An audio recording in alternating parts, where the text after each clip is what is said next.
Oke, bismillahirrahmanirrahim. Assalamualaikum warahmatullahi wabarakatuh.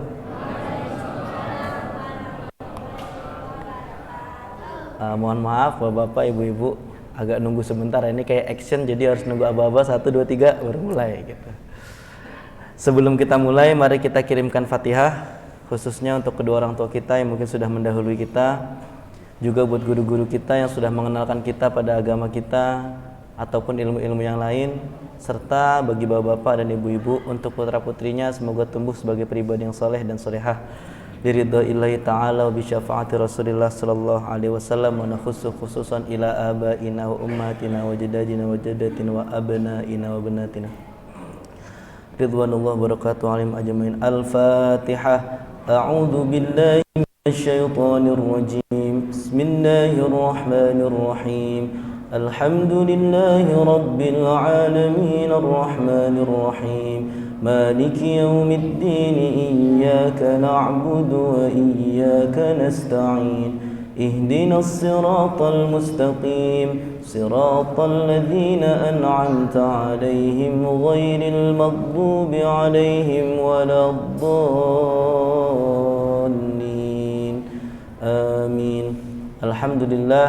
Alhamdulillahilladzi ayyada habibahul mustafa bil qur'ani kasyamsi wa duhaha wa bi sunnatikal qamari idza talaha faman sara 'alaihi ma sara fi dha'in nahari idza jallaha wa man a'rada anhu ma sara fi dhulmatil laili idza yakhshaha. Allahumma salli wa sallim wa barik ala sayyidina Muhammadin tibbil qulubi wa dawaiha wa afiyatil abdani wa shifaiha wa nuril absari wa diyaiha. Wa salli wa sallim ala sayyidina Muhammad al-fatih lima ughliq al-khatim lima sabaq nasiril haqqi bil haqqi wal hadi ila siratim mustaqim. Alhamdulillah, hari ini kita bisa berjumpa lagi, ketemu lagi, sama-sama sharing lagi, yang insyaallah ini alhamdulillah pertemuan ketiga.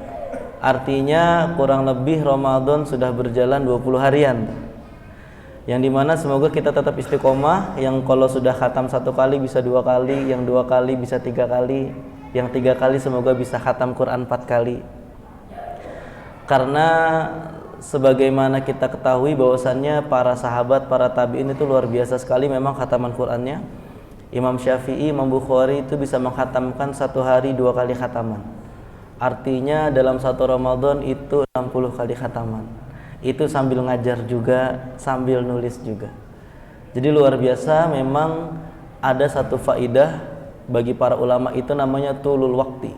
Diberikan waktu yang seolah-olah panjang. Sebenarnya sama aja tapi seolah-olah panjang karena ada kedekatannya kepada Allah Subhanahu wa taala. Alhamdulillah pada kesempatan kali ini Rizky diberikan kesempatan kembali untuk sharing-sharing, untuk berbagi, untuk cerita tentang keluarga. Aslinya pertemuan kali ini temanya ingin membahas mata rantai hafalan Quran, tahfidz gitu ya. Tradisi tahfidz yang ada dari zaman Rasulullah sampai hari ini. Tapi di request sama Mas Agung, "Tat, bahas yang keluarga-keluarga dulu deh." Oke, siap. Masuk yang keempat sebetulnya itu temanya, tapi nggak kita dahulukan karena memang ini juga erat dengan kita, sangat berdampingan dengan kita. Pada nyatanya kalau kita melihat ulama-ulama besar, ulama-ulama yang hari namanya masih terukir, itu memang tidak pernah lahir dari orang tua yang biasa-biasa aja. Artinya tampilannya boleh jadi biasa aja, tapi punya kedekatan yang luar biasa pada Allah Subhanahu wa taala. Di awal pertemuan saya pernah mengutip ceritanya Said Nursi yang bapaknya seorang pengembala kambing, saking menjaganya dari makanan yang haram, kambingnya diikat mulutnya menuju kebun supaya nggak makan tanaman orang lain. Belum lagi kisah-kisah orang tua lain yang memang luar biasa mendidik anak-anaknya.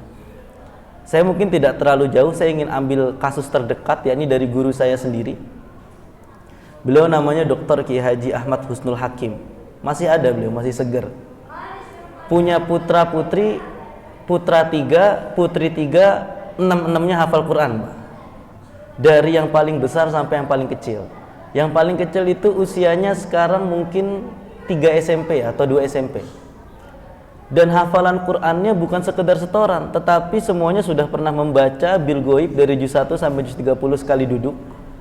juga sudah melewati yang namanya Riyadhah Quran. Riyadhah Quran itu kita berpuasa 1 hari sambil menghatamkan 1 kali Al-Quran selama 41 hari. Jadi 41 hari 41 kali khataman sambil puasa dan bil ghaib, tidak melihat Quran. Ternyata beliau memiliki rutinitas yang tidak pernah putus, yakni fami bisyaukin. Fami bisyaukin itu metode murojaahnya para sahabat Nabi, kurang lebih setiap 1 minggu kali khataman Quran, dan itu tidak pernah putus hampir lebih, sekarang mungkin 11 tahun. Dan istrinya juga melakukan riadoh-riadoh yang dimana hal ini sangat memudahkan putra-putrinya. Beberapa kisah yang lain ada stoknya, tetapi mungkin ini poin utamanya adalah kalau kita ingin punya putra-putri yang soleh, putra-putri yang taat, bahkan sampai ada doanya Rabbana hablana min azwajina wa dzurriyyatina qurrata a'yun. Qurrata a'yun ini adalah bukan indah secara pandangan fisik saja, tetapi putra-putri atau keluarga yang qurrata a'yun itu adalah keluarga yang taat, keluarga yang ketika beribadah dia rajin, keluarga yang sejuk di pandangan mata. Nah, ini ternyata resepnya ada riadoh-riadohnya, dan itu boleh apa saja, boleh berbeda-beda, semampu kita, sekuat kita. Kalau mungkin hari ini kita kuatnya sedekah 2000 tiap pagi, boleh itu dijadikan niat tirakat kita buat anak-anak kita. Nah, lebih lanjutnya mari kita cek beberapa Al-Quran dan bahasa kasih sayang keluarga yang terkait dengan hubungan antara orang tua dan keluarga. Nah, ini kita skip saja ya profil saya. Al-Quran sebagai pemandu, ini mohon maaf ketika tulisannya agak-agak rusak karena perpindahan file dari Canva ke PDF ya. Jadi ini tetap saya baca.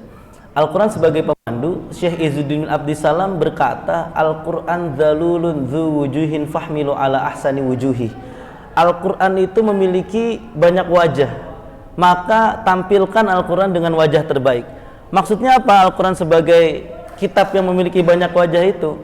Dalam bahasa lain, Al-Quran serupa mutiara yang dari manapun kita melihatnya, dia akan menjadi cahaya, dia akan menjadi pemancar bagi kita. Contoh misalkan, Innal ladzina amanu wa 'amilus solihati ulaika ashabul jannah. Sesungguhnya orang-orang yang beriman dan beramal soleh, mereka adalah orang yang akan masuk surga. Amanu wa 'amilus solihat ini kan macam-macam.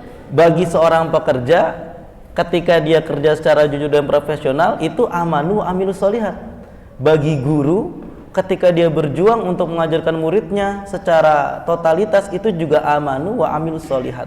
Ketika murid yang melihat ayat ini tunduk dan patuh terhadap gurunya, juga amanu wa 'amilus solihat.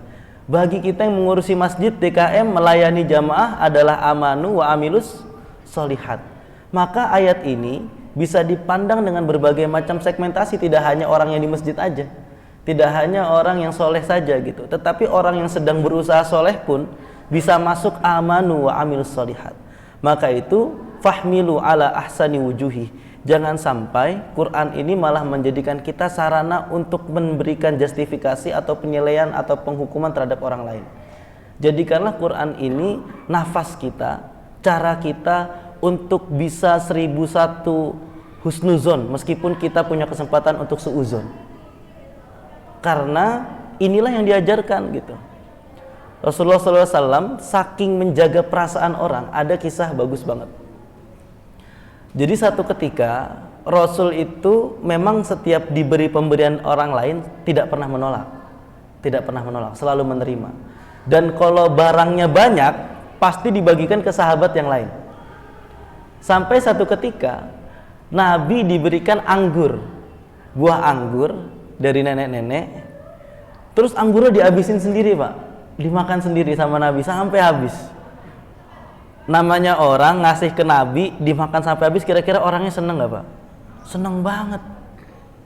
Kadang kita dikasih ustadz aja seneng gitu, kita dikasih teman tetangga seneng. Sahabat yang heran, biasanya bagi-bagi kok gak dibagi, ini dimakan sendiri sama Rasul.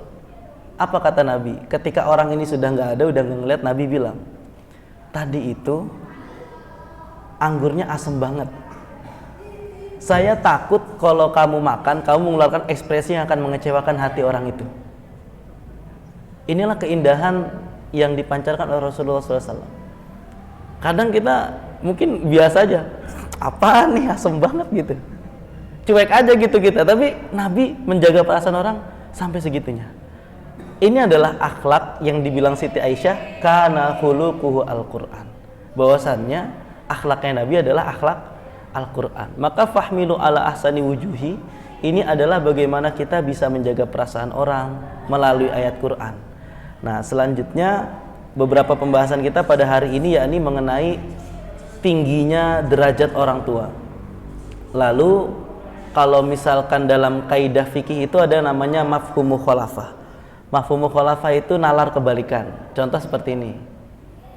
Ketika surga didefinisikan sebagai mala ainun ra'at wala uzunun sami'at wala khatra ala qalbil bashar. Surga itu sesuatu yang tidak pernah terekam oleh mata, wala uzunun sami'at, tidak pernah terdengar oleh telinga, dan yang ketiga yang paling mantap, wala khatra ala qalbil bashar, dia nggak pernah terlintas dalam hati manusia kenikmatannya itu. Kalau kita hari ini mungkin ngelihat Tamara Blazensky cakep ya, berarti bidadari surga jauh lebih cakep dari itu.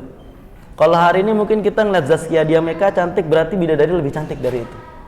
Kalau kita hari ini ngelihat mobil Alphard, mobil Lamborghini, Murcielago atau mungkin Koenigsegg gitu ya, paling bagus, maka di surga lebih bagus dari itu gitu. Karena itu masih ainun ro'at, masih dilihat oleh mata. Maka konsekuensinya adalah bapak-bapak, ibu-ibu, azab neraka juga mala ainun ro'at wala uzunun sami'at wala khatra ala qalbil bashar. Meskipun tidak dijelaskan neraka seperti apa, tapi juga azabnya tidak pernah terlihat oleh mata, tidak pernah terdengar oleh telinga, dan sama sekali tidak terlintas dalam hati manusia. Kalau sudah divisualkan dalam film siksa neraka semisal seperti itu bentukannya, berarti jauh lebih parah dari itu. Nah, mafhum mukhalafah ini akan saya bawa pada tahapan ketika Al-Quran memberikan derajat yang luar biasa pada orang tua. Itu banyak banget ayatnya, bahkan sampai dikatakan anishkurli wali walidaika, bersyukurlah kepadaku dan bersyukurlah kepada kedua orang tuamu. Dan kata bahasa Arab yang menerangkan tentang patuhnya anak pada orang tua itu dengan kata birrul walidain. Al-birru itu juga masuk dalam Asmaul Husna yang disebut dengan al-barru. Al-barru artinya yang maha baik. Birrul walidain artinya hormat bakti pada orang tua dengan kebaikan. Kata baik dalam Al-Quran itu ada banyak. Ada hasanah, ada ma'ruf, ada khair, ada bir. Sedangkan setiap tiga kata yang bawah ini selalu punya antonim, selalu punya lawan kata. Al-ma'ruf lawannya as-su, al-khair lawannya as-su, al-hasanah lawannya as-sayyi'ah, sahih lawannya khata. Al-ma'ruf ada lawannya juga. Tetapi kalau al-bir tidak ada lawannya, tidak ada padanannya. Artinya al-birru adalah kebaikan yang levelnya paling tinggi sampai tidak ada lawan katanya. Makanya birrul walidain adalah proses kebaikan yang sangat tinggi. Maka sampai disampaikan ridallah fi ridho walidain wa sukhtullah fi sukhtil walidain. Nah, ini beberapa ayat, mungkin bisa diambil ininya saja ya, ayat Qur'annya ini ada keterangannya, Al-Ankabut ayat 8, Al-Ahqaf ayat 15, Luqman ayat 14. Itu ketiganya ayatnya berbunyi wa wassaynal insana biwalidayhi, ada yang husnan, ada yang ihsanan. Wa wassaynal insana biwalidayhi ihsana hamalathu ummuhu wahnan ala wahni wa fisaluh. Ada wa wassaynal insana biwalidayhi husnan. Terjemahnya sama-sama baik, tapi satunya ayat dibilang husnan, satu ayat lain dibilang ihsanan. Tidak mungkin Al-Quran memberikan perbedaan diksi tanpa ada perbedaan makna, meskipun terjemahnya terlihat sama-sama baik. Dan kami wajibkan manusia berbuat baik pada dua orang ibu bapaknya. Kami perintahkan pada manusia berbuat baik. Yang satunya lagi, yang Luqman, nah ini wahamluhu wafisaluhu, ini mengandungnya ibunya dengan kesusah payahan. Semuanya bermakna baik, tetapi pada kaidah tafsirnya ziyadatul mabna tadullu ala ziyadatil makna. Setiap ada penambahan huruf, penambahan kosakata, pasti ada ziyadatul makna, ada pemaknaan lebih. Nah, penjelasannya adalah ketika husnan wa wassaynal insana biwalidayhi husna, Itu maksudnya anak harus bisa menjaga nama baik kedua orang tuanya. Atau ketika putra-putri kita mendapatkan prestasi di sekolah atau mendapatkan penghargaan, kira-kira yang namanya keangkat anaknya aja atau orang tuanya ikut namanya keangkat, Pak? Anaknya siapa sih itu pinter banget? Anaknya Pak Anu gitu ya, Pak Jaki misalkan gitu, saya random aja sebut namanya. Bapaknya ikut angkat, ibunya juga ikut keangkat. Tetapi tidak berhenti pada membuat bangga hati kedua orang tuanya. Islam mengajarkan wa wasainal insana biwalidayhi ihsana, sampai pada tahap bisa berkorban bagi orang tuanya. Artinya berkorban itu apa? Mendahulukan kepentingan orang tuanya daripada kepentingan dirinya. Misalkan yang paling sederhana yang mungkin adik-adik di sini juga banyak merasakan, lagi main game gitu asik-asiknya kan, tong beliin garam tong ke warung tong, ya taruh dulu HP-nya gitu, jangan pakai tar nanggung, wah ini nggak beres nih. Ihsanan itu seperti itu. Bahkan saking mulianya posisi orang tua itu, ada 6 jenis qaul dalam Quran. Ada 6 jenis ucapan dalam Quran. Itu ada qaulan maisura, qaulan baligho, qaulan layyina, qaulan hasana, qaulan ma'rufa. Dan yang tadi saya bacakan pada sholat subuh, ada faqul lahuma qaulan karima. Itu khusus untuk anak orang tua, Pak. Qaulan karima itu adalah ucapan yang mulia, ucapan yang baik, ucapan yang tidak sampai menjatuhkan rasa percaya diri orang tua, tidak sampai menjatuhkan harkat dan martabat orang tua, meskipun itu kadang tidak terasa. Contoh, tentu saya dengan bapak-bapak ada perbedaan gap zaman ya. Bapak mungkin dulu mudanya HP-nya bukan HP-HP seperti ini gitu, yang dicolek gerak dia, HP-nya kertak gitu kan, bahkan mainannya cuma snack doang gitu, mainannya ular doang. Kalau sekarang macam-macam. Tiba perpindahan zaman, ayahnya minta tolong nih sama anaknya, nak ini kok sinyalnya hilang ya, padahal cuman ketimbang pencet mode pesawat doang, kepencet nggak sengaja, kok nggak bisa nelpon, kok nggak bisa internetan. Ternyata anaknya ngeliat, bapak gimana sih ini kepencet mode pesawatnya pak. Itu kan sebagai orang tua pasti kita ngerasa, oh iya ya, kok saya nggak bisa ya. Itu sebenarnya nggak boleh, karena orang tuanya jadi merasa tidak mampu, orang tuanya merasa ada yang turun perasaannya. Qaulan karimah itu seperti itu, sampai diatur sebegitunya dalam Al-Quran. Maka dari itu, perhatian yang besar ini dari Al-Quran kepada hubungan anak dan orang tua, itu sejatinya juga memberikan satu gambaran bahwasannya Allah menghargai wasilah apa yang disampaikan oleh orang tua. Anak ini gak akan ada di dunia kalau gak ada kerja sama orang tuanya kan ya. Dan selain nikmat dari Allah, wasilah terbesar anak itu lewat orang tua. Diurusin dari kecil, diberikan penghidupan, diusahakan sekolahnya, diusahakan susunya, itu semuanya lewat orang tua. Di saat dunia begitu kejam, hanya pelukan orang tua yang paling hangat ya, kurang lebih seperti itu kalau kata-kata manisnya ya. Selanjutnya, korelasi ayat ini ternyata dalam tafsir Munir karya Wahbah Zuhaili itu menemukan sesuatu yang luar biasa. Kata perintah beribadah pada Allah, setelahnya biasanya diselipkan perintah untuk berbakti pada orang tua. Saya ulangi sekali lagi ya. Perintah ibadah pada Allah biasanya kalimatnya diselingi dengan perintah pada orang tua. Misalkan tadi, wa qadha rabbuka alla ta'budu illa iyyah wa bil walidaini ihsana. Ketika ada perintah alla ta'budu illa iyyah, habis itu perintahnya wabil walidaini ihsana. Maka di sini Wahbah Zuhaili menjelaskan bahwasanya keagungan perintah untuk menghormati orang tua itu seperti itu. Kenapa? Karena tadi bahwasannya setelah Tuhan, setelah Allah, nikmat manusia itu banyak lewat orang tua. Nah, tadi qaulan karimah sudah saya jelaskan. Nah, selanjutnya ridho Allah dan ridho orang tua itu dalam surat Luqman, anishkurli wali walidayka ilayyal masir. Bahwasannya sampai Allah perintahkan kita bersyukur kepadanya, setelah itu bersyukurlah kepada kedua orang tuanya. Kata syukur itu artinya memang terima kasih, tetapi manifestasi syukur itu bukan hanya mengucapkan alhamdulillah. Manusia diberikan potensi ketika lahir Wallahu akhrajakum min butuni ummahatikum la ta'lamuna syai'a. Ketika kita dikeluarkan dari perut ibu kita, Al-Quran bilang la ta'lamuna syai'a, kita nggak tahu apa-apa. Mana ada orang baru bayi lahir tiba-tiba baca surat Al-Kahfi gitu, nggak ada. Bayi lahir langsung kenal fisika kuantum, nggak ada. Pasti sama, semuanya nangis, semuanya nggak bisa apa-apa, semuanya ditimang-timang gitu kan. Meskipun bapaknya bukan raja, tiba-tiba digendong anak raja gitu kan. Habis itu kita diberikan potensi oleh Allah Subhanahu wa taala apa? Wa ja'ala lakumus sam'a wal absar wal afidah. Kita diberikan potensi pendengaran, penglihatan dan kecerdasan. La'allakum tashkurun. Kata la'alla dalam bahasa Arab ini mengandung makna taraji. Makna kolosannya harapan itu nggak bisa jadi nyata kalau tidak dilakukan dengan sungguh-sungguh. La'allakum tashkurun, maka bersyukur itu perlu dengan usaha, perlu dengan perjuangan.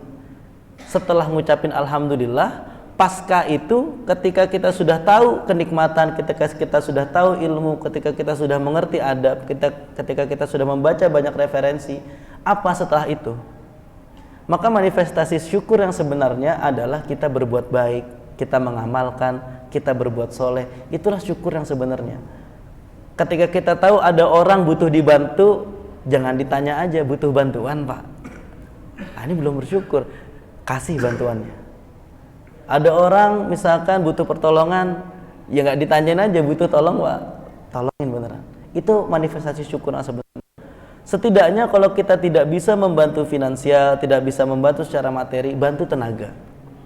Tidak bisa keduanya, setidaknya kita ikut menenangkan. Nah ini manifestasi syukurnya. Maka dari itu syukurnya anak pada orang tua adalah dengan bakti, dengan taat. Kisah tentang anak yang sukses tapi durhaka itu udah banyak lah ya. Atau sekedar baru dapat prestasi apa ngelawan gitu sudah banyak. Saya sepil sedikit ya, kisah hidup saya sampai hari ini kayaknya biasa-biasa aja, tapi satu tips hidup yang menurut saya jadi shortcut gitu ya, jadi jalan pintas. Itu saya kayaknya modal nurut aja pak sama ibu saya. Zaman kecil, zaman saya SD, itu saya termasuk blacklist guru-guru ya, yang ditandai ini anak nakal nih gitu ya. Sampai satu ketika di kelas 6 SD itu ke pelajaran matematika, Rizky kan nggak bisa jawab terus tuh soal matematika, salah terus. Kamu nih dasar otak sendok kata gurunya gitu. Dasar nih kamu otak sendok, kerjanya nggak bisa. Cuman saya enjoy aja gitu, nggak ngerasa bersalah, nggak ngerasa apa ya. Karena saya ngerasa mampunya ngerjain di soal-soal IPS dan soal keagamaan gitu. Sampai satu ketika saya tuh nguping ibu saya ngobrol dengan ibu-ibu lain gitu. Ibu-ibu lain ya tadi ketika tadi saya ceritakan tentang husnan yang dimana anaknya berprestasi pasti orang tuanya ikut bangga, orang tuanya ini saling menceritakan prestasi anak-anaknya. Oh ya kemarin putra saya juara calistung loh. Oh kemarin anak saya ranking 1 loh. Rizky gimana bu? Ya gimana sih nggak dapat 10 besar, 15 besar aja nggak kena nama saya gitu kan. Ibu saya cuma bilang gini, ya Rizky gitu dah katanya. Cuma ya dia nurut anaknya gitu. Terus habis itu saya yang nguping, saya yang bingung gitu. Ternyata nurut dong bikin senang gitu. Wah berarti saya nggak usah capek-capek ranking 1, nurut aja deh saya bilang gitu. Dan itu bertahan sampai hari ini gitu, prinsip itu. Sampai ketika saya kelas 6 ditanya sama ibu saya, Rizky mau masuk mana sekolah? Ada nggak sekolah yang nggak ada matematikanya, saya bilang gitu. Ada nggak sekolah yang dikit ilmu sainsnya gitu? Wah kayaknya kamu cocok mondok nih katanya. Yaudah mau cariin pesantren yang hafal Quran ya. Oke, boleh lah. Tapi pesantren boleh bawa HP nggak mah? Boleh bawa kulkas nggak? Boleh bawa PS nggak? Oh saya nanya aneh. Boleh kata ibu saya, boleh. Setelah dicariin pesantren yang ada hafalan Qurannya, ternyata nyampe sono boro-boro boleh bawa PS pak, kamarnya nggak ada colokan. Apa ini? Wah saya ngerasa digocek nih sebenarnya, tapi ya udahlah. Yang penting temannya banyak. Singkat cerita, kelas 3 saya lulus, saya pengen ngelanjutin di situ karena saya betah. Orang tua saya bilang pindah ke Bekasi gitu. Ya udah deh gitu. Ya udah saya pindah, nurut. Karena saya ngerasa di SMP saya udah nurut buat pindah ke Bekasi. Ketika di Bekasi di pesantren At-Taqwa Kiai Nur Ali, saya diminta sama guru-guru untuk melanjutin studinya ke Mesir. Karena kamu punya bekal hafalan gitu, punya bekal bahasa Arab gitu. ayolah ke Mesir gitu, bisa berangkat. Ibu saya jawab enak aja Pak, kayak di Jakarta kehabisan kampus aja pengen keluar negeri. Waduh, saya bilang, udah masuk PTIQ aja. Mama dari dulu pengen belajarnya di kampus Quran. Ya itu saya turutin gitu Pak. Sampai akhirnya satu ketika, entah kenapa hati saya itu terketuk untuk, kayaknya udah waktunya saya ngafal Quran nih ketika semester 3 waktu itu. Karena saya liatin ibu saya meskipun semuanya dikerjain sendiri, kok ngajinya nggak berhenti-berhenti ya, buka Quran terus. Ternyata ketika saya mau masuk semester 3 itu saya baru diceritain sama beliau. Beliau itu menghafal Quran ketika saya kelas 3 SD dan hatam ketika saya kelas 6 SD. Tujuannya cuma satu, saya pengen punya anak yang hafal Quran. Gak mungkin saya nyuruh anak saya ngafal Quran kalau saya nggak beri contoh. Dan itu dilakukan secara konsisten selama 3 tahun. Dan itu nggak cuma setoran doang, ya ada ujiannya 10 juz sekali duduk, 5 juz sekali duduk, dan seterusnya. Dan sampai hari ini ternyata saya tidak mengalami kesulitan-kesulitan dialami oleh teman saya yang banyak ngelawan orang tuanya gitu. Shortcut aja, jadi jalan pintas, jalan gampang. Akhirnya saya menetapkan memang hidup di bawah barokah doa orang tua itu perlu, meskipun saya berulang kali harus berlatih menahan ego saya gitu, menahan keinginan sendiri gitu kan. Siapa sih nggak pengen kuliah ke luar negeri Pak? Sampai saya selesai ngafal, sama kiai saya yang tempat saya ngafal Quran itu dibilang, kamu kayaknya cocok deh ke luar negeri. Saya bilang lagi, mah kayaknya S2 bisa nih ke luar negeri gitu. Udahlah, anak cuma 2 pakai jauh-jauh. Ya udah nurut aja gitu. Sampai akhirnya ternyata ya bisa bermanfaat dan lain sebagainya, itu karena faktor nurut aja dengan orang tua. Maka dari itu, satu perjalanan ini ternyata nggak cuma dialami oleh saya, Pak. Teman saya ada juga yang ibunya, caranya itu setiap anak ini punya hajat, teman saya misalkan mau UTS, mau UAS, ditanya, apa kegiatannya besok nak gitu. Kulo badhe UTS Bu, saya mau UTS, saya mau UAS. Ya wes tak posoni, ya wes ibu tak puasa gitu. Dan sampai tiba anaknya ini punya keinginan ngafal Quran. Bu, aku pengen ngafal Quran. Yo. Dan ternyata selama temanku itu puasa, selama itu juga ibunya selama temanku ngafal Quran, selama itu juga ibunya puasa. Dan alhamdulillah ya sudah selesai. Jadi perjalanan itu ternyata memang ada keterikatan yang kuat antara ridho Allah dan ridho orang tua. Mungkin kalau misalkan saya memaksakan kehendak untuk maksa keluar negeri gitu, ya mungkin beliau akan jika saya memaksa, saya meminta dengan paksaan, pasti beliau meridhoi, pasti beliau ujungnya mengiyakan, tapi belum tentu ridho. Maksud saya, bapak dan ibu sebagai orang tua mungkin pasti pernah mengiyakan tapi hatinya belum ridho. Percayalah, itu lebih bahaya daripada kita menolak. Itu namanya ridho bisukhtin, ridho tapi nggak ridho. Itu perjalanan anaknya bisa sulit. Maka dari itu, ketika proses anak belajar antara kiai dan santri atau murid dengan guru, ketika gurunya dibuat kecelea hati, itu maksudnya dibuat sakit hati sama muridnya, dan dia sampai melakukan ridho bisukhtin, pasti perjalanan muridnya sulit. Begitupun orang tua. Kalau memang tolak saja gitu. Dan anaknya juga jangan maksa gitu. Karena paksaan itu nanti yang akan menimbulkan kita orang tuanya ridho tapi hatinya nggak sreg. Ini benar-benar akan menyulitkan nanti. Maka dari itu sebaiknya memang sebagai orang tua pun kita juga kalau bisa benar-benar difilter ucapannya, benar-benar disaring mana yang bagus mana yang enggak gitu. Karena kadang sengaja nggak sengaja ucapannya orang tua ini kan mandi ya, ucapan orang tua kan manjur, takutnya jadi doa yang enggak gitu.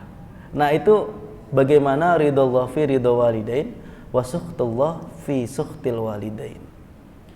Dan dengan batas ketaatan yang sebegitunya, di surat Luqman apa yang dijelaskan? Wa in jahadaka ala an tusyrika bima laysa laka bi'ilmun fala tuti'huma wa sahibhuma fid dunya ma'rufa. Kalau kedua orang tua kita bersungguh-sungguh, jahada ini kan bersungguh-sungguh, benar-benar berusaha, mendesak, an tusyrika bi, untuk anaknya biar syirik, ma laysa laka bi'ilmun fala tuti'huma, jangan diikuti. Tapi apa? Ada syaratnya masih Pak. Wa sahibhuma fid dunya ma'rufa. Tetapi tetap pergauli beliau-beliau dengan baik. Pergauli dengan baik itu apa definisinya?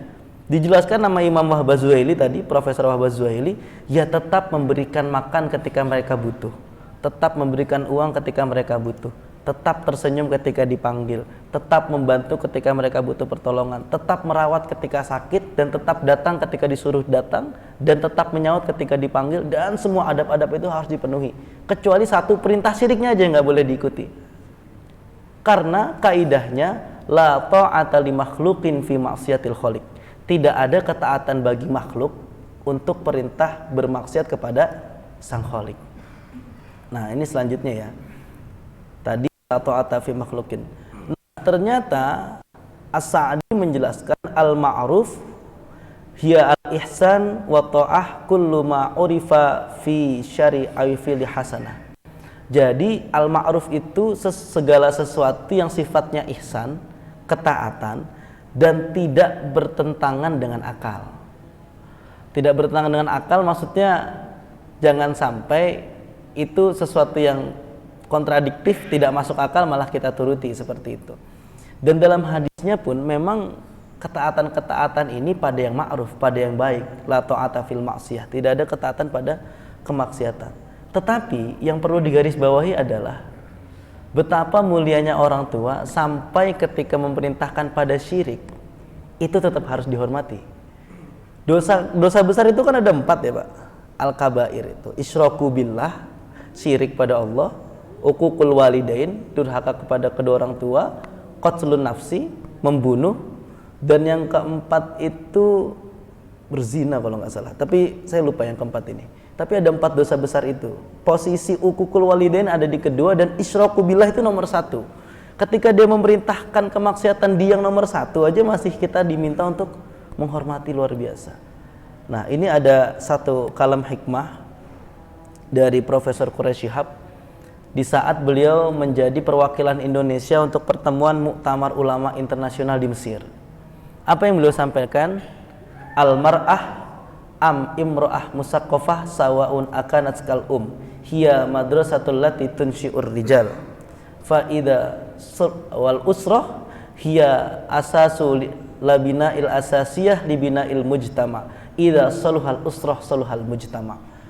Perempuan, kaum ibu itu adalah madrasah yang akan mencetak kader-kader luar biasa, yang akan mencetak kader-kader unggulan. Tunsyi'ur rijal itu maksudnya adalah mencetak kader-kader unggulan.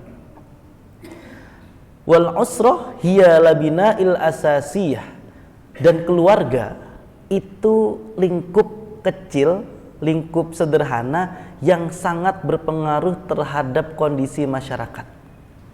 Kalau misalkan usrahnya benar, keluarganya bagus, fa idza saluhal usrah saluhal mujtama. Kalau keluarganya baik, maka mujtama, masyarakatnya juga akan baik. Maka kondisi masyarakat itu tergantung dari skrup-skrup kecilnya ini kan, yang sehingga untuk menjadi satu komplek banyak perumahan. Nah, tiap rumah-rumah ini kalau misalkan semuanya keluarganya baik, insya Allah masyarakatnya akan jadi masyarakat yang baik. Kalau masyarakatnya suka gibah, itu ya berita pagi sore udah dapat semua tuh. Nyebarnya cepat, lebih cepat dari jaringan internet. Tapi kalau misalkan saluhal usroh, keluarganya ini terbina dengan baik, semua lingkungan baik, pasti itu lingkungannya saling sapa, saling senyum, saling tolong menolong. Maka ketika kita tarik pada hari ini, kok negara kita seperti ini sekarang? Balikan keluarga kita masing-masing gitu. Sudahkah kita menjadi labinail asasiyah? Sudahkah kita berpartisipasi membangun bangsa lewat membangun keluarga? Sudahkah kita berpartisipasi mendidik putra-putri kita, mendidik keluarga kita, sehingga konstruksi atau bangunan-bangunan kebangsaan itu bisa kita berikan sumbangsih dari keluarga kita? Maka dari itu sebetulnya ketika saya membaca kisah-kisah masa lalu, misalkan kisah-kisah para khulafaur rasyidin yang pemerintahannya berjalan baik, luar biasa, itu karena masyarakatnya, pemimpinnya, semuanya sudah selesai dengan dirinya sendiri. Artinya urusan ibadah antara seorang individu dengan Allah itu sudah terjamin gitu, sehingga hubungan sosial masyarakatnya ikut terjamin. Dan pendidikan-pendidikannya, cara adabnya dan lain sebagainya sudah terjamin juga. Maka dari itu, dari kalam hikmah ini kita bisa mengerti bahwasannya pertama, karena orang tua memiliki derajat yang luar biasa tinggi tadi, sebetulnya mafhum mukhalafahnya adalah orang tua juga memiliki tanggung jawab yang luar biasa besar, tanggung jawab yang berat. Ketika kita ingin mendidik anak sebagai pribadi yang cerdas, soleh, maka kurang lebih kita juga harus berupaya untuk menjadi pribadi yang soleh, pribadi yang cerdas, pribadi yang tidak berhenti belajar. Maka dari itu, dengan demikian kita bisa memaknai bahwasannya ini adalah ajakan untuk berproses bersama. Satu kata-kata bagus yang saya sering dengar dari guru saya juga, namanya Dr. Nur Rafi'ah, bahwasanya berkeluarga sampai kapanpun, sampai tua pun, itu adalah proses belajar bareng, kata beliau. Karena apa? Inti dari keluarga adalah maslahat, intinya adalah kebaikan, di mana kebaikan itu terus berproses dan ketika ada salah harus selalu dievaluasi gitu. Bukan berarti dengan tingginya derajat orang tua ini, orang tua terus menanam posisinya pasti benar gitu. Tidak seperti itu, tetapi selalu ada proses kita untuk beriringan menjadi pribadi yang sama-sama baik dan terus berkembang. Nah, selanjutnya, bagaimana sih sebetulnya Al-Quran memberikan term-term atau kata-kata yang berkaitan dengan keluarga? Nah, ini ada beberapa yang unik dan mungkin belum terpintas dalam benak kita gitu. Al-Ahlun, Ahlun itu artinya keluarga dalam Al-Quran. Diulang sebanyak 113 kali, juga dimaknai atsba' atau pengikut, atau ashabul makan. Ashabul makan ini artinya pribumi, penduduk. Dalam satu ayat, ketika Nabi Nuh ini kan musibahnya banjir. Ketika banjir, yang namanya bapak ngelihat anaknya belum naik kapal pasti disuruh naik kan, Pak? Qala ya bunayya yarkam ma'ana wa la takum ma'al kafirin. Kata Nabi Nuh, kata anaknya, qala sa'awi ila jabali ya'simuni minal ma. Qala la 'asimal yawma min amrillahi illa man rahim. Wa hala bainahumal mawju fakana minal mughraqin. Enggak, saya mau naik gunung aja, gunung udah tinggi kok, enggak bakal kelelep saya naik gunung. Ngelawan anaknya, ngelawan Nabi Nuh. Di akhir kaca itu, di paling bawah, ketika Nabi Nuh, ya Allah itu anak saya loh. Maksudnya apa ya, namanya orang tua, anak yang ngebangkeng tetap pengen didispen kan anaknya, dapat dispensasi. Jangan dihukumlah anak saya ya Allah. Lalu jawaban Allah apa? Qala ya Nuhu innahu laisa min ahlik. Anakmu itu bukan keluargamu. Kenapa alasannya? Innahu amalun ghairu sholihin. Karena amalnya tidak soleh seperti kamu. Maka Mufasir memberikan penjelasan tentang ahlun. Keluarganya ini mesti punya keterkaitan juga pada ketaatan. Misalkan kita sebut Bapak A adalah sosok yang soleh, sosok yang baik, sosok yang bisa dianut. Ternyata anaknya nggak soleh, anaknya jauh dari kesolehan. Dalam bahasa ahlun, dia bukan ahlunnya, dia bukan keluarganya, karena amalnya tidak soleh. Maka dari itu pentingnya kita menjaga tali hubungan, tali keilmuan, dan sama-sama memberikan keteladanan itu seperti ini. Bahkan kan ketika ayahnya muslim, orang tuanya muslim, anaknya maaf kata itu misalkan murtad, itu kan bukan ahli waris lagi tuh. Terlepas dia. Nah, ini ahlun dari sisi kata ahlun. Qala ya Nuhu innahu laisa min ahlik innahu amalun ghairu sholih. Lalu yang selanjutnya tentang keluarga juga disebut dengan kurba. Kurba itu yang menjadi akar kata dari kerabat sebetulnya. Kerabat artinya teman dekat ya, atau sangat dekat, sosok yang dekat. Dari kata qoribun, qoribun artinya dekat.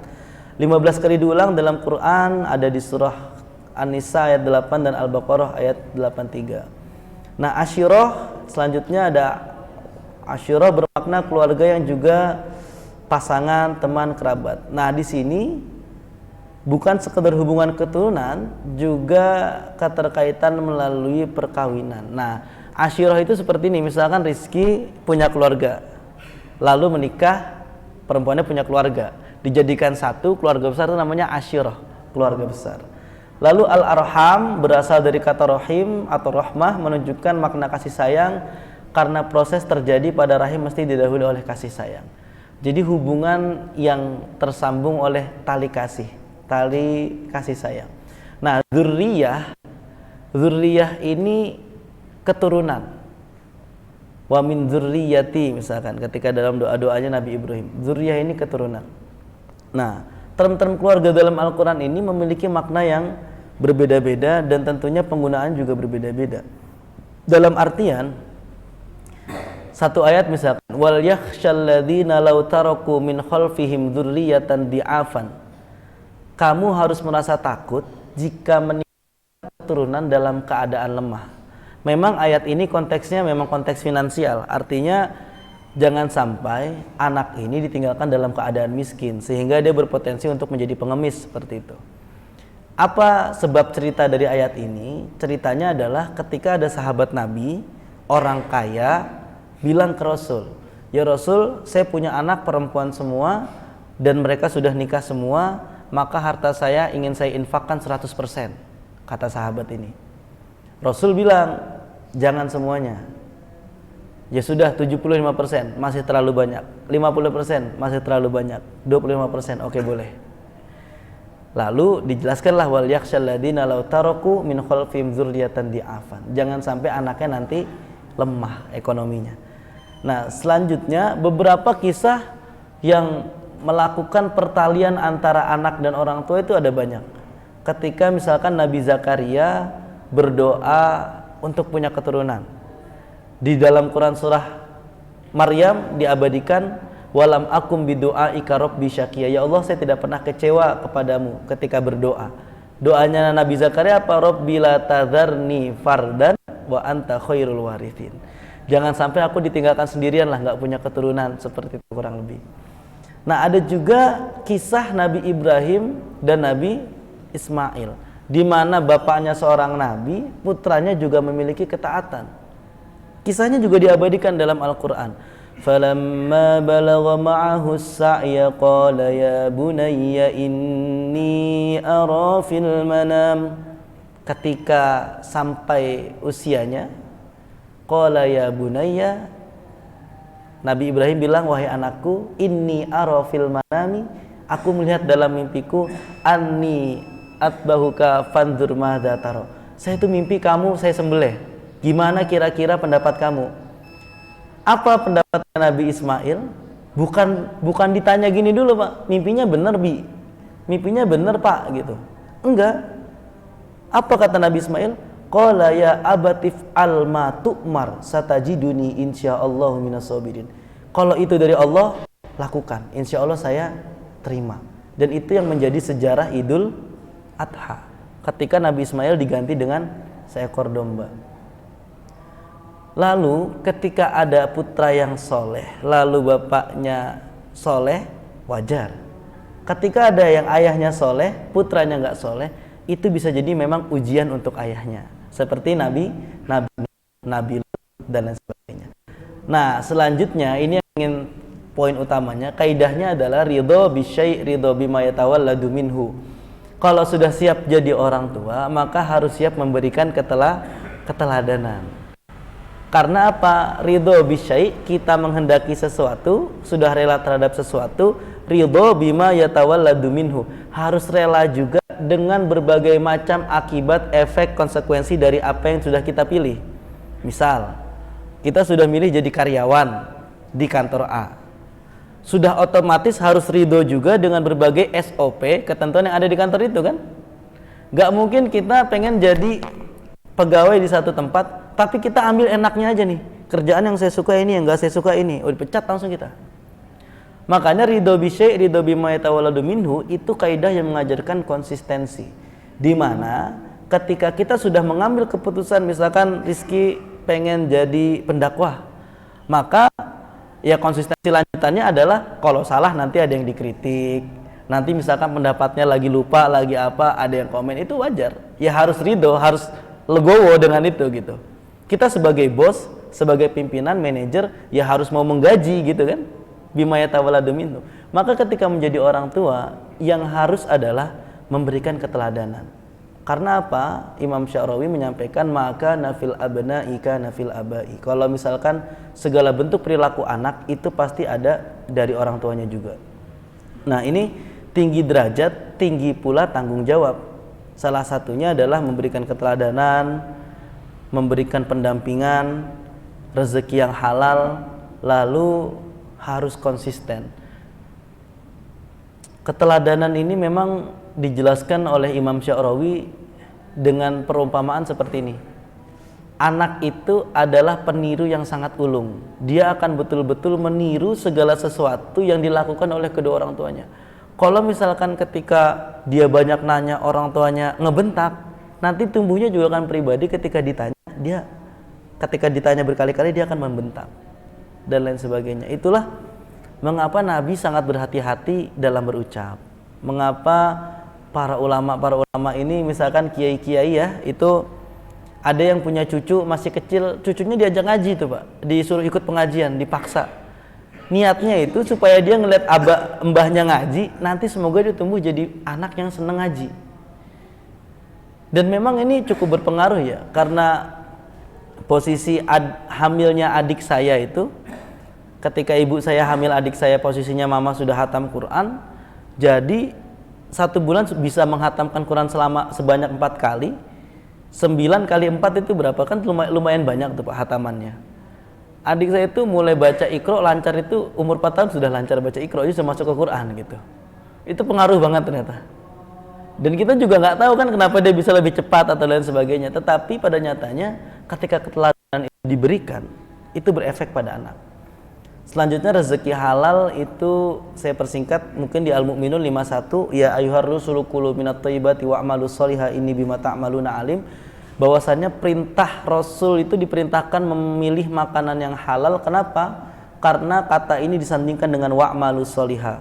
Kalau orang makanannya halal, makanannya baik, insya Allah gampang berbuat soleh. Kalau misalkan kita sulit berbuat soleh, boleh jadi ada rezeki yang kurang baik.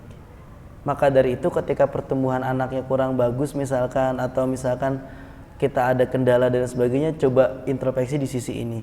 Kalaupun misalkan sudah baik dan ternyata perkembangannya biasa saja, ya berarti ini bagian dari ujian, bagian dari kita untuk harus berkorban lebih, bertindak lebih, dan harus lebih peduli dan lain sebagainya. Karena memang keteladanan tadi ketika kita disorot betul oleh putra-putri itu memberikan contoh. Dan itu sangat berpengaruh, sebagaimana cerita-cerita yang sudah tadi Rizky sampaikan. Dan pada nyatanya hari ini saya senang membaca Quran, senang membaca buku itu karena dicontohkan oleh kedua orang tua.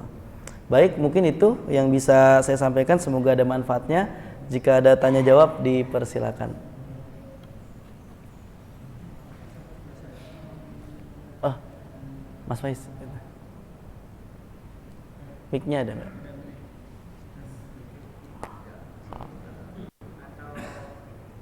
Iya, langsung aja nggak apa-apa Pak, boleh Pak. Waalaikumsalam warahmatullahi wabarakatuh.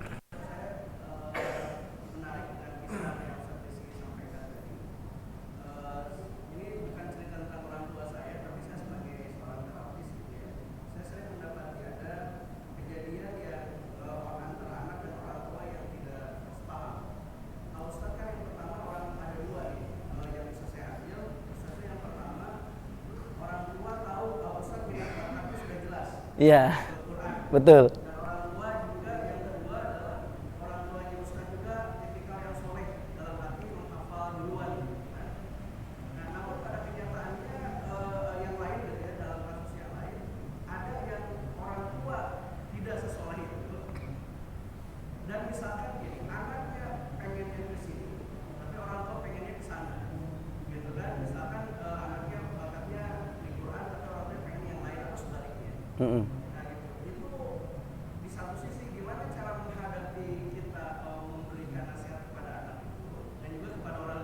Iya. Ada ketidaksinkronan di sini. Iya. Nah, orang tuanya sendiri saat kita misalkan berikan sebuah solusi yang moderat gitu ya, ke sinkronisasi itu terkadang nggak bisa nerima juga gitu. Iya. Nah, jadi kompleks. Antara benar dan benar kalau kita benar. Kadang antara benar dan salah, ini antara benar dan benar yang jadi pengen yang sini, yang sana.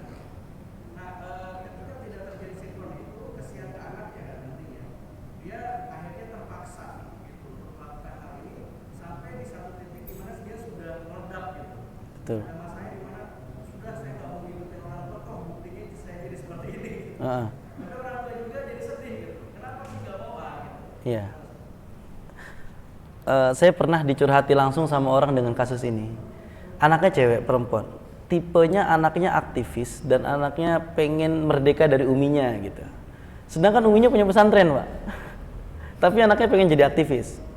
Dan dia benar-benar membuktikan cabut dari pesantren dan dia bisa hidup di Jakarta dengan keaktivisannya itu. Sampai dapat kerja di Kemenaker dan sebagainya. Tapi pada nyatanya tiba-tiba dia ngechat saya tuh. Karena waktu itu ketika dia curhat sama saya bilang, semantap-mantapnya kamu, doa orang tuamu lebih mantap, saya bilang gitu. Sebagus-bagusnya prestasimu hari ini, tetap kalau kamu bikin sakit, itu ada efeknya. Ternyata belakangan ini dia ngechat, iya kak, baru kerasa sekarang. Baru kerasa ternyata ada efeknya. Ya mungkin bagi dia ini berlaku gitu. Dalam kasus lain, pada nyatanya ketika anak mengambil keputusan sendiri pun ada yang sukses gitu ya, tidak sejalan dengan orang tuanya.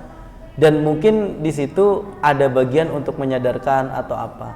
Kalau posisinya benar dan benar, maka yang bisa kita hukumi adalah yang tampaknya aja, Pak. Kita nggak bisa menghukumi bagaimana posisi hati orang tuanya gitu. Kita juga tidak bisa menghukumi bagaimana posisi batin anaknya dan lain sebagainya. Jadi selama baik, dan kalau saya misalkan di posisi itu, saya tetap pasti menyarankan sebisa mungkin mempertimbangkan pilihan orang tuanya gitu. Karena nanti pada suatu saat pun ketika si anak ini nurut, meskipun jalannya tidak sesuai dengan keinginannya, akan ada masa di mana orang tua juga akan menerima takdir, disadarkan kalau ternyata memegang teguh ego juga tidak baik. Tetapi yang bisa menyadarkan bukan kita sebagai ininya apa namanya? Kalau orang konsultasi itu sebagai konselornya gitu. Tetapi nanti takdir biasanya mengingatkan. Karena kalau misalkan kita ketok di orang tuanya untuk mengalah sama anak, dia akan merasa, lah ini anak saya gitu. Sedangkan si anak juga merasa saya ini manusia merdeka gitu. Ya memang tidak ada titik temunya pasti. Satu-satunya adalah diambil jalan tengah yang sama-sama dua-duanya merasa terakomodir. Kalau misalkan dua-duanya nggak bisa ngalah, menurut saya tetap memang putranya harus ngalah gitu. Kalau jawaban saya pribadi ya ini ya. Mungkin nanti suatu saat ketika tanya ke ustadz lain akan ada jawaban yang lebih bagus.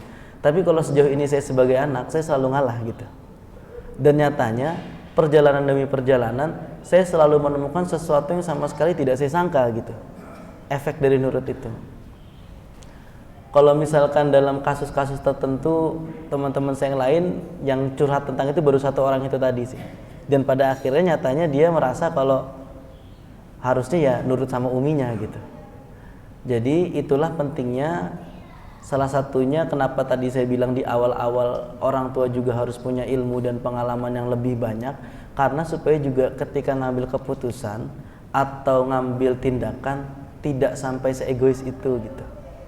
Itu sebenarnya dari proses awalnya juga perlu ditinjau. Kerasnya karena apa? Lalu sampai anak ini bisa menolak sekeras itu karena faktor apa? Karena dalam kisahnya juga ada di masa kekhalifahan Umar bin Khattab, itu ada orang tua yang mengadu karena anaknya durhaka. Lalu ditanya sama Umar bin Khattab, kenapa kamu sampai ngelawan sebegitunya sama orang tua? Karena hak saya tidak diberikan, karena orang tua saya seperti ini. Dan itu Umar bin Khattab membela anaknya. Kalau begini kamu harus belajar lebih gitu, gak boleh begitu ke anak. Nah ilmu-ilmu seperti inilah yang sebenarnya harus dipenuhi juga oleh kita. Lihat faktornya, apakah keterkekangan itu sampai dia mau memilih jalan sendiri ini karena benar-benar egois dan tidak mau didengarkan sama sekali, atau memang sudah ada diskusi dan sudah melewati fase-fase di mana orang tuanya yakin betul kalau ini tidak baik buat anaknya misalkan. Itu sih pertimbangannya kalau dari Rizky, Pak. Semoga bisa menjawab, dan saya harap bisa dicari lagi jawaban yang lain biar lebih kaya referensinya gitu. Karena pada dasarnya di kisah itu memang Umar bin Khattab bilang kalau misalkan orang tua tidak memenuhi hak anaknya, itu bisa disebut durhaka juga gitu. Maka dari itu tadi aspek-aspeknya dilihat dulu, ditinjau dulu. Mungkin ada lagi yang lain? Silakan. Waalaikumsalam warahmatullahi wabarakatuh.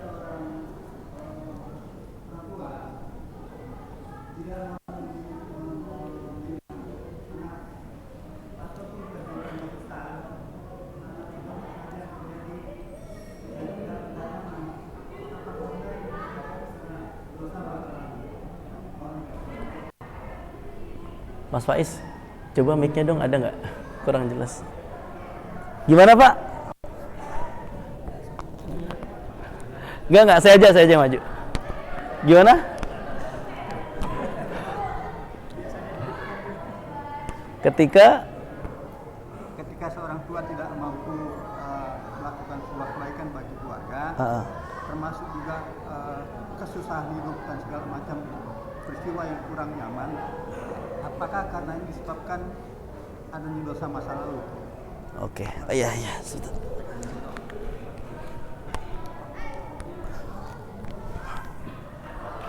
Gini ya, jadi Islam itu nggak mengenal konsep karma ya, atau efek masa lalu. Tetapi memang ada fajaza'a sayyi'atin sayyi'atun misluha. Pembalasan dari keburukan itu keburukan yang serupa. Tapi jangan langsung dijustifikasi juga kalau kita hidup hari ini nggak sesuai keinginan karena ada keburukan masa lalu. Bisa jadi karena itu namanya ujian, cobaan. Memang kan ayatnya jelas ya. Ahasiban nasu ayyutsraku ayyaqulu amanna wa hum la yuftanun. Kalau orang ngaku beriman, pasti dites keimanannya, pasti diuji.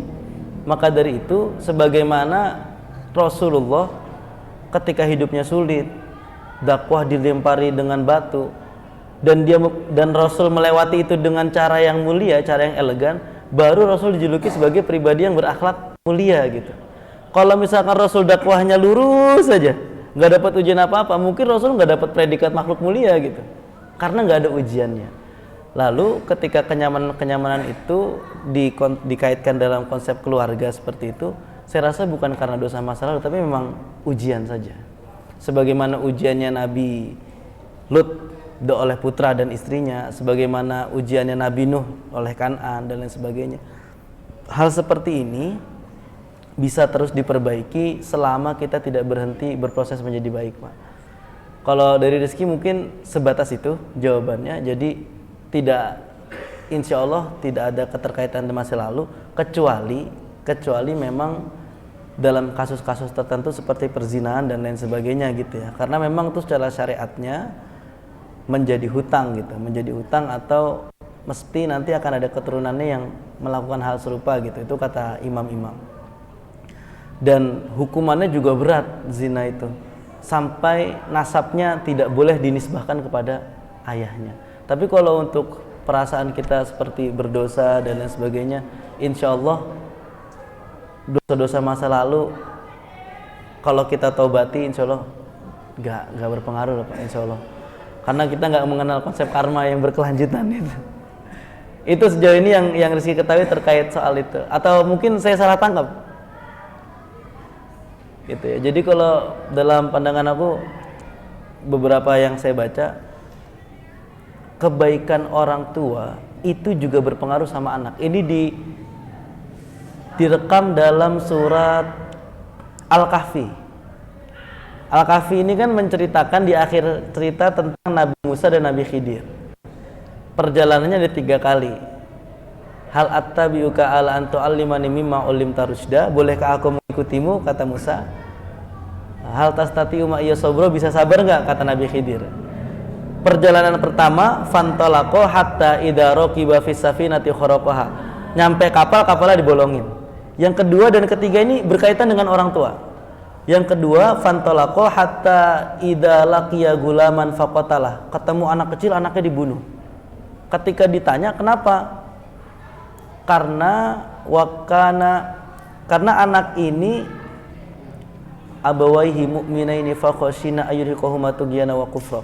Kami takut ketika anak ini besar nanti akan membawa kedua orang tuanya pada kekafiran. Fa aradna ayyubdilahuma rabbuma khairan minhu zakata wa aqraba ruhma. Maka saya berharap dengan dia saya matiin, orang tuanya bakal dapat anak yang soleh. Itu yang kedua. Yang ketiga, fantalaqa hatta idza atayahu ahla qaryatin istat'ama ahlaha. Ketika datang di dalam satu kota, satu desa, ada rumah mau roboh, rumahnya dibenerin sama Nabi Khidir. Apa alasannya? Wa kana abuhuma shaliha fa arada rabbuka ayyablugha asyaddahuma. Alasannya karena dulu bapaknya orang soleh, dan ketika yang kedua tadi anak dibunuh, itu kan lafadznya, teksnya fa'aradna, yang ingin Nabi Khidir. Tetapi kalau yang lafadz ketiga fa'arada rabbuka, Allah yang ingin rumahnya dibenarkan karena orang tuanya orang tua yang soleh. Itu betapa berdampaknya kesolehan orang tua kepada anak.